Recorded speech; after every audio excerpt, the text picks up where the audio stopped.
3.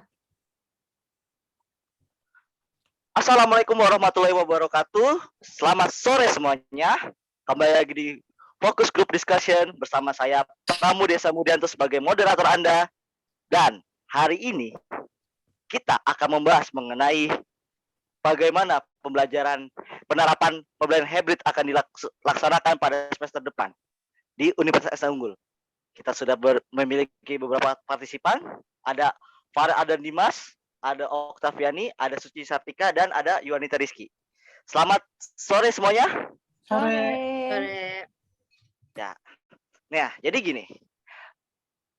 Seiring dengan melandainya penyebaran virus COVID-19 di wilayah kita, Universitas Unggul akan melakukan metode hybrid sebagai pelaksanaan kegiatan perkuliahan. Artinya kegiatan perkuliahan akan berlangsung tatap muka dan virtual secara e-learning setiap minggunya selang-seling. Kebijakan ini sudah disetujui oleh pihak manajemen kampus dan telah mendapat izin dari pemerintah. Karena pembelajaran full virtual dianggap tidak efektif. Nah, pertanyaannya, apakah yang menyebabkan sistem pembelajaran virtual yang diberlakukan selama pandemi COVID-19 dinilai tidak efektif? Silahkan. Oke, saya akan menanggapi untuk hal yang membuat virtual tidak efektif itu pertama, belum terbiasanya mahasiswa untuk melakukan sistem full virtual. Itu yang pertama. Yang kedua, dalam full semester itu pertemuan tatap maya dengan dosen hanya berlangsung 4 kali, dan di mana 4 kali itu banyak banget mahasiswa yang berhalangan hadir.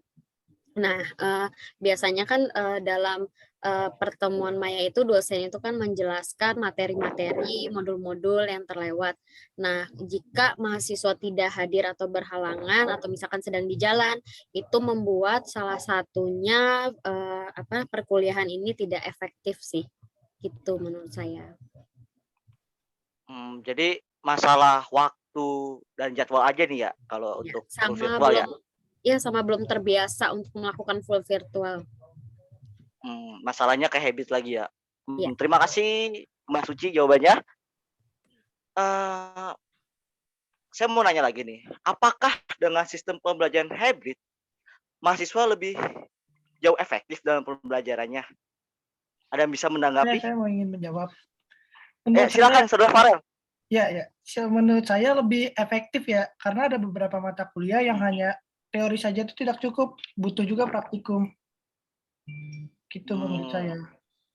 Butuh praktikum ya? Nah, iya, kan tapi ada ketentuan di mana mahasiswa wajib melakukan tes swab antigen setiap minggunya. Apakah merasa terbebani apa enggak sih? Ada mau nanggepin nggak nih? Mungkin saya akan mencoba menanggapi dari beberapa sisi ya. Mungkin sebenarnya kalau untuk demi kesehatan mungkin cuman beberapa rupiah aja mungkin nggak akan ada masalah dibandingkan apabila kita terkena COVID itu sendiri biayanya kan lebih mahal. Satu. Tapi mungkin kalau hampir setiap minggu mungkin itu akan terbebani ya bagi mahasiswa kemudian yang sambil bekerja gitu kan. Sekarang berapa sih 75.000 ya? Mungkin ada yang terbebani atau tidak, tapi kalau melihat dari segi kesehatan itu menurut saya nggak apa-apa sih bayar 75.000 daripada saya sakit bayarnya juta-jutaan gitu sih. Nah kan nih Mbak Ovi kayak semangat banget nih mau belajar hybrid nih. Apa aja sih keunggulan sistem pembelajaran hybrid kalau boleh tahu? Sistem pembelajaran hybrid ya. Mungkin karena tatap muka itu akan ada penjelasan secara visual dan non visual ya seperti body language-nya dan sebagainya. Itu mungkin akan lebih memudahkan para mahasiswa untuk memahami materi yang akan diberikan. Yang kedua, bisa menjalin banyak relasi loh. Secara di Desa Unggul ini kan banyak kelas paralel gitu. Teman-teman yang bekerja di mana aja kita bisa menggali banyak informasi soal mungkin mencari pekerjaan yang lebih bagus atau mungkin mencari informasi tentang banyak hal itu lebih banyak dilakukan secara offline ya. Oke. Bagus. Aduh, selanjutnya nih, kan sistem hybrid itu adalah sistem pembelajaran di mana dilakukan secara virtual dan ada pertemuan langsung. apakah mahasiswa siap dengan penggunaan dua sistem pembelajaran ini sekaligus? Ada yang menanggapi? Saya ingin menanggapi, kalau menurut saya perlu disosialisasikan dahulu sih ya, sehingga mahasiswa siap untuk keduanya, daring dan itu pertemuan tatap muka. Oh, oke. Baik. Nah, tapi kan kalau dilihat nih dari beberapa instansi pendidikan lainnya, kan udah ada yang udah melaksanakan pembelajaran hybrid. Tapi pada awal-awal mereka melakukan hybrid itu malahan ada kasus COVID yang meningkat di lingkungan mereka. Apakah hal ini akan terjadi juga di lingkungan kita? Belum dapat dipastikan juga karena lingkungan kita belum melakukan itu hybrid seperti itu. Belum Boleh dipastikan ya. menanggapi? Boleh. Oke, kembali tadi seperti yang saya bilang tidak perlu atas tes antigen. Nah, untuk mengantisipasi melonjaknya COVID-19 lagi di lingkungan ini, lebih baik kita mengantisipasinya dengan cara antigen itu sih. Benar, harus ada antisipasinya jadi ya. Ya. Betul. Nah, walaupun kan sekarang udah masukin era new normal nih kita. Namun virus COVID-19 ini masih tergolong pandemi ya, belum tergolong sebagai endemi. Dan kemungkinan buruknya tuh pasti akan ada peningkatan jumlah kasus lagi, tapi kita tidak tahu dan semoga itu tidak terjadi. Nah, misalkan hal buruk itu terjadi, apakah akan kembali lagi ke pembelajaran virtual atau tetap di pembelajaran hybrid? Kalau menurut Anda gimana nih kemungkinannya akan terjadi? Menurut saya pasti ya, ada kemungkinan akan dilakukan secara virtual lagi. Dari pemerintah juga pasti kan dianjurkan untuk lockdown kampus lagi dan pasti kembali ke online lagi sih.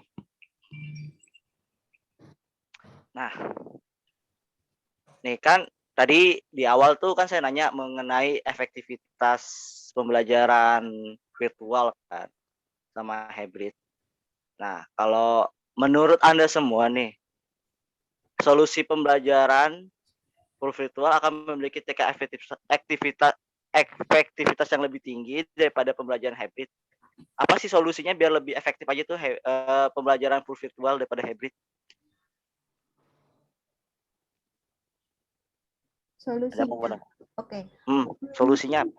Sistem untuk pembelajaran virtual itu lebih diperbaiki ya.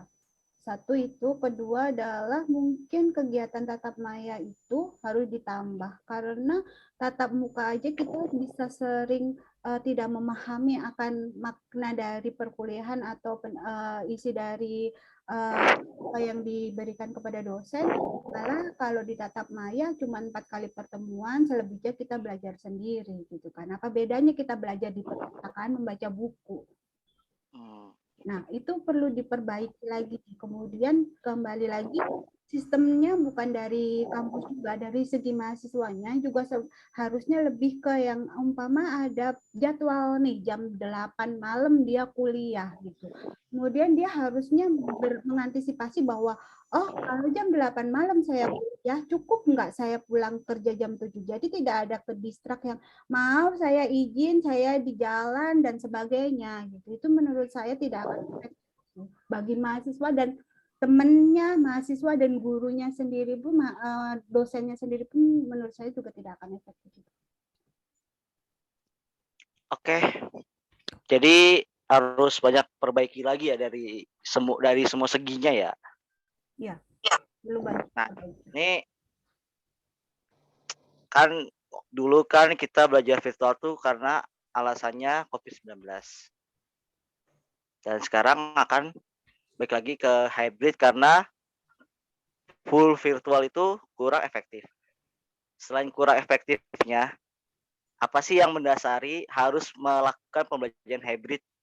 Ada yang mau menanggapi? Apakah mau ketemu pacar gitu loh? Enggak, kalau menurut saya bisa jadi dari membantu mahasiswanya juga kalau tidak mengerti saat full virtual ya. Jadi bisa langsung nanya ke dosennya, dijelasin oleh langsung dosennya, mungkin itu akan lebih mengerti buat mahasiswa. Kayak gitu.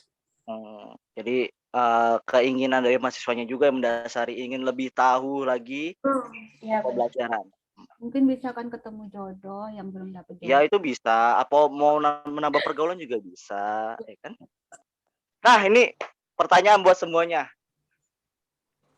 Apakah kalian setuju nggak sih sama kebijakan pembelajaran hybrid ini?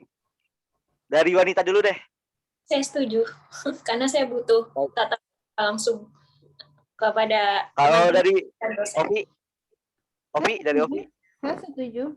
Karena memang tatap muka langsung itu diperlukan. Kalau Suci. Setuju mungkin dengan apa ya, kalau misalkan untuk kelas karyawan hybridnya itu full tatap mukanya di Sabtu aja, Senin sampai Jumatnya karena kelasnya malam mungkin bisa full di daring sih gitu. Nah, yang terakhir bagaimana dengan tanggapan Farel? Apakah Farel setuju?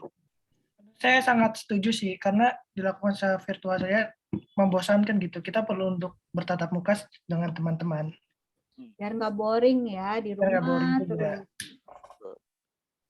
Luar biasa sekali hari ini. Terima kasih atas jawabannya. Jadi bisa saya tarik kesimpulan, rata-rata mahasiswa SA Unggul lebih setuju pembelajaran hybrid karena pembelajaran full virtual dinilai kurang efektif dan masalah jadwal full virtual itu tidak selalu sesuai dengan mahasiswanya. Ada yang lagi di rumah tapi udah harus kuliah, ada yang lagi di jalan tapi harus kuliah juga. Jadi hybrid adalah solusi pembelajaran yang lebih efektif. Terima kasih, sampai ketemu minggu depan. Wassalamualaikum warahmatullahi wabarakatuh. Waalaikumsalam. Waalaikumsalam.